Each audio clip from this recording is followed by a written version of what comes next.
Welcome everyone to the Fairy Frequency channel. Tonight I'll be reading to you from The Secret Garden by Frances Hodgson Burnett. There are also some illustrated in color by Troy Howell. There are a few of those pages within the book, and I found that they always come after the chapters, unfortunately. So when we get to those, I'll refer back to the chapter they came from. So tonight we are on Chapter 9, The Strangest House Anyone Has Ever Lived In. It was the sweetest, most mysterious-looking place anyone could imagine. The high walls which shut it in were covered with the leafless stems of climbing roses, which were so thick that they were matted together. Mary Lennox knew that they were roses because she had seen a great many roses in India. All the ground was covered with grass of a wintry brown, and out of it grew clumps of bushes, which were surely rose bushes, if they were alive. There were numbers of standard roses which had so spread their branches that they were like little trees. There were other trees in the garden, and one of the things which made the place look strangest and loveliest was that climbing roses had run all over them and swung down long tendrils which made light swaying curtains. Here and there they had caught at each other, or at a far-reaching branch, and had crept from one tree to another and made lovely bridges of themselves. There were neither leaves nor roses on them now, and Mary did not know whether they were dead or alive, but their thin gray or brown branches and sprays looked like a sort of hazy mantle spreading over everything, walls and trees, and even brown grass where they had fallen from their fastenings and run along the ground. It was this hazy tangle from tree to tree which made it all look so mysterious. Mary had thought it must be different from other gardens which had not been left all by themselves so long, and indeed it was different from any other place she had ever seen in her life. "How still it is," she whispered. "How still." Then she waited a moment and listened at the stillness. The robin, who had flown to his tree-top, was still as all the rest. He did not even flutter his wings. He sat without stirring and looked at Mary. "No wonder it is still," she whispered again. "I am the first person who has spoken here for 10 years. She moved away from the door, stepping as softly as if she was afraid of awakening someone. She was glad that there was grass under her feet, that her steps made no sounds. She walked under one of the fairy-like gray arches between the trees and looked up at the sprays and tendrils which formed them. "I wonder if they are all quite dead," she said. "Is it all a quite dead garden? I wish it wasn't." If she had been Ben Weatherstaff, she could have told whether the wood was alive by looking at it, but she could only see that there were only gray or brown sprays and branches, and none showed any signs of even a tiny leaf bud anywhere. But she was inside the wonderful garden, and she could come through the door under the ivy any time, and she felt as if she had found a world all of her own. The sun was shining inside the four walls, and the high arch of the blue sky over this particular piece of Misselthwaite seemed even more brilliant and soft than it was over the moor. The robin flew down from his tree-top and hopped about or flew after her from one bush to another. He chirped a good deal and had a very busy air, as if he were showing her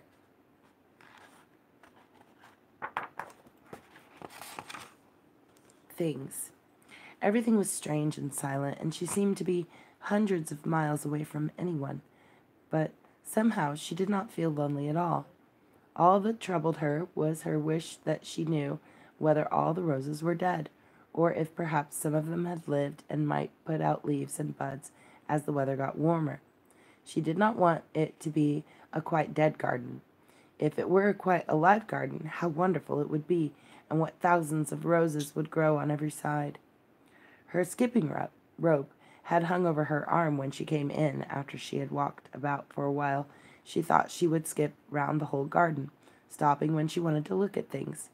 There seemed to have been grass paths here and there, and in one or two corners there were alcoves of evergreen, with stone seats or tall moss-covered flower urns in them. As she came near the second of these alcoves, she stopped skipping. There had once been a flower bed in it, and she thought she saw something sticking out of the black earth, some sharp little pale green points. She remembered what Ben Weatherstaff had said, and she knelt down to look at them. Yes, they are tiny growing things, and they might be crocuses or snowdrops or daffodils, she whispered. She bent very close to them and sniffed the fresh scent of the damp earth. She liked it very much. Perhaps there are some other ones coming up in other places, she said. I will go all over the garden and look. She did not skip, but walked. She went slowly and kept her eyes on the ground.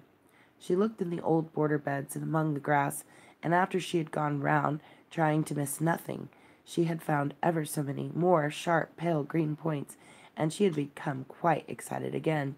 It isn't a quite dead garden, she cried out softly to herself.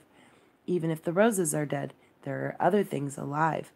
She did not know anything about gardening, but the grass seemed so thick in some of the places where the green points were pushing their way through that she thought that they did not seem to have room enough to grow. She searched about until she found a rather sharp piece of wood and knelt down and dug and weeded out the weeds and grass until she made a nice little clear places around them. Now they look as if they could breathe, she said after she had finished with the first ones. I'm going to do ever so many more. I'll do all I can see. If I haven't time today, I can come tomorrow. She went from place to place and dug and weeded and enjoyed herself so immensely that she was led on from bed to bed and into the grass under the trees. The exercise made her so warm that she first threw her coat off and then her hat, and without knowing it, she was smiling down onto the grass and the pale green points all the time. The robin was tremendously busy. He was very much pleased to see gardening begun on his own estate. He had often wondered at Ben Weatherstaff. Where gardening is done, all sorts of delightful things to eat are turned up with the soil. Now here was this new kind of creature who was not half Ben's size, and yet had the sense to come into his garden and begin at once.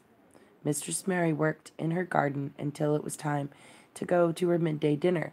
In fact, she was rather late in remembering, and when she put on her coat and hat and picked up her skipping rope, she could not believe that she had been working 2 or 3 hours. She had been actually happy all the time, and dozens of the tiny pale green points were to be seen in cleared places, looking twice as cheerful as they had looked before when the grass and weeds had been smothering them. I shall come back this afternoon, she said, looking all around at her new kingdom, and speaking to the trees and the rose bushes as if they heard her. Then she ran lightly across the grass, pushing open the slow old door, and slipped through it under the ivy. She had such red cheeks and such bright eyes, and ate such a dinner that Martha was delighted. 2 pieces of meat and 2 helps of rice pudding, she said. Mother will be pleased when I tell her what the skipping rope's done for thee. In the course of her digging with her pointed stick, Mistress Mary had found herself digging up a sort of white root rather like an onion. She had put it back in its place and patted the earth carefully down on it, and just now she wondered if Martha could tell her what it was. Martha, she said, what are those white roots that look like onions? They're bulbs, answered Martha. Lots of spring flowers grown from 'em. Their very little ones are snowdrops and crocuses, and the big ones are narcissus and jonquils and daffodils. The biggest of all is lilies and purple flags. They are nice. Dickon's got a whole lot of them planted in our bit of garden. Does Dickon know all about them? Asked Mary, a new idea taking possession of her. Our Dickon can make a flower grow out of a brick wall. Mother says he just whispers things out of the ground. Do bulbs live a long time? Would they live years and years if no one helped them? Inquired Mary anxiously. They're things as helps themselves, said Martha. That's why poor folk can afford to have 'em. If you don't trouble 'em, most of 'em will work away underground for a lifetime and spread out and have little uns. There's a place in the park woods here where there's snowdrops by 1,000. They're the prettiest sight in Yorkshire when the spring comes. No one knows when they was first planted. I wish the spring was here now, said Mary. I want to see all the things that grow in England. She had finished her dinner and gone to her favorite seat on the hearthrug. I wish I wish I had a little spade, she said. Whatever dost thou want a spade for? Asked Martha, laughing. Art thou going to take to digging? I must tell mother that, too. Mary looked at the fire and pondered a little. She must be careful if she meant to keep her secret kingdom.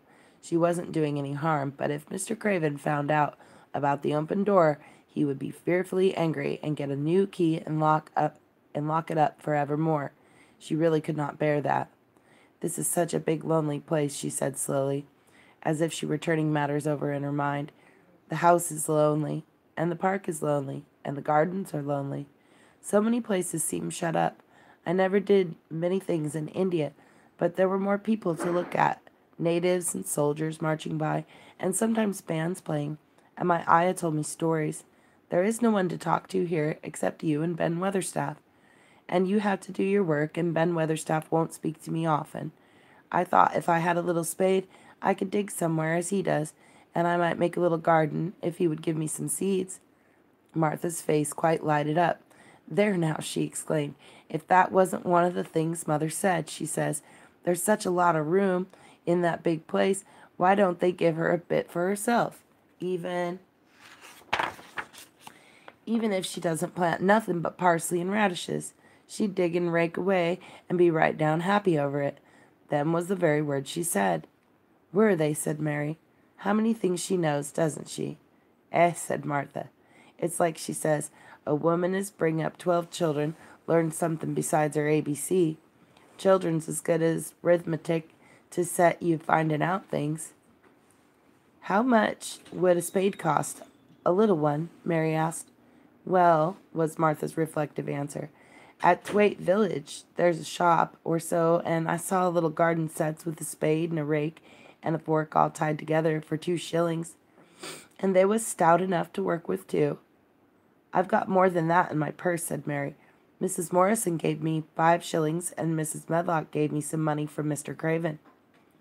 Did he remember thee that much? Exclaimed Martha. Mrs. Medlock said I was to have 1 shilling a week to spend. She gives me one every Saturday. I didn't know what to spend it on. My word, that's riches, said Martha. That can buy anything in the world thou wants. The rent of our cottage is only 1 3 pence, and it's like pulling eye teeth to get it. Now I've just thought of something, putting her hands on her hips. What? Said Mary eagerly. In the shop at Thwaite they sell packages of flower seeds for 1 penny each, and our Dickon, he knows which is the prettiest ones and how to make 'em grow. He walks over to Thwaite many a day just for the fun of it. Dost thou know how to print letters? Suddenly. I know how to write, Mary answered. Martha shook her head. Our Dickon can only read printin'. If thou could print, we could write a letter to him and ask him to go and buy the garden tools and the seeds at the same time. Oh, you're a good girl, Mary cried. You are, really. I didn't know you were so nice. I know I can print letters if I try. Let's ask Mrs. Medlock for a pen and ink and some paper. I've got some of my own, said Martha. I bought 'em so I could print a bit of a letter to Mother of a Sunday. I'll go and get it. She ran out of the room, and Mary stood by the fire and twisted her thin little hands together with sheer pleasure. If I had a spade, she whispered, I could make the earth nice and soft and dig up weeds. If I have seeds and can make flowers grow, the garden won't be dead at all. It will come alive. She did not go out again that afternoon because when Martha returned with her pen and ink and paper, she was obliged to clear the table and carry the plates and dishes downstairs, and when she got into the kitchen, Mrs. Medlock was there and told her to do something. So Mary waited for what seemed to her a long time before she came back. Then it was a serious piece of work to write to Dickon.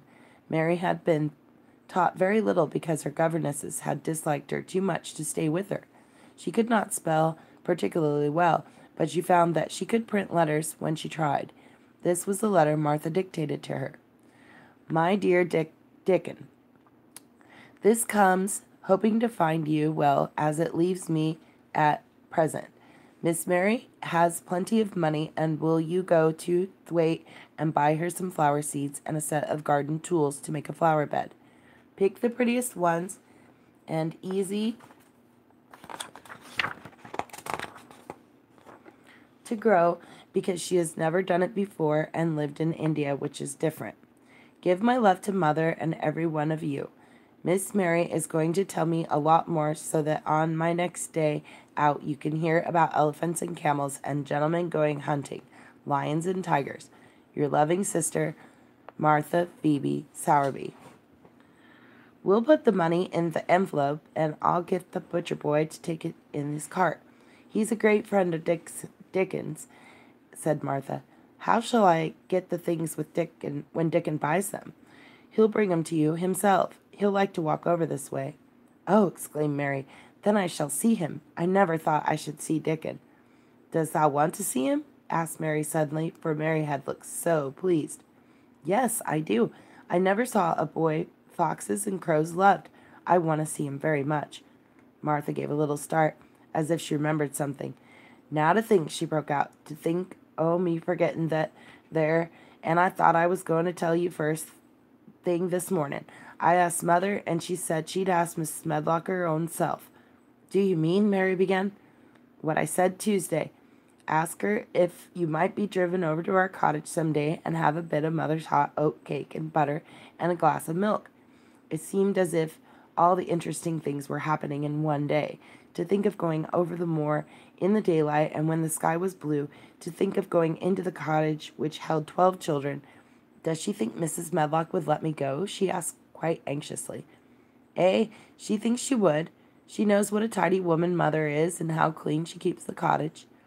If I went, I should see your mother as well as Dickon, said Mary, thinking it over and liking the idea very much.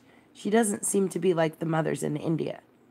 Her work in the garden and the excitement of the afternoon ended by making her feel quiet and thoughtful. Martha stayed with her until tea time, but they sat in comfortable quiet and talked very little. But just before Martha went downstairs for the tea tray, Mary asked a question. Martha, she said, has the scullery maid had the toothache again today? Martha certainly started slightly. What makes thee ask that? She asked. Because when I waited so long for you to come back, I opened the door and walked down the corridor to see if you were coming, and I heard that far-off crying again, just as we heard it the other night. There isn't a wind today, so you see, it couldn't have been the wind. Said Martha restlessly. Thou mustn't go walking about the corridors and listening. Mr. Craven would be that there angry there's no knowing what he'd do. I wasn't listening, said Mary. I was just waiting for you, and I heard it.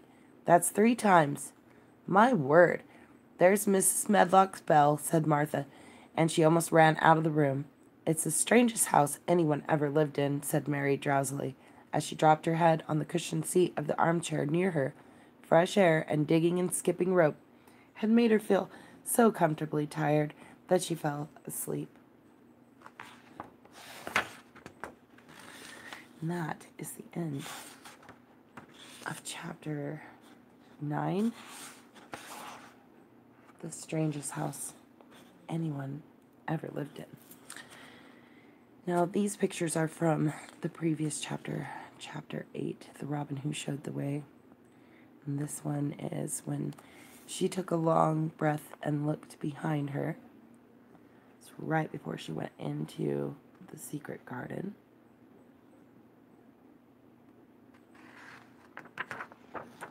And this one is a boy playing on a rough wooden pipe.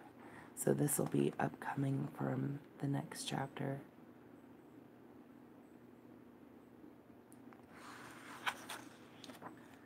So, thank you so much for joining us tonight, folks. If you've missed any of the previous chapters of this wonderful classic book, you can find them in our original playlist titled The Secret Garden. We want to wish you all a beautiful evening. Thanks for tuning in. Sweet dreams, everyone.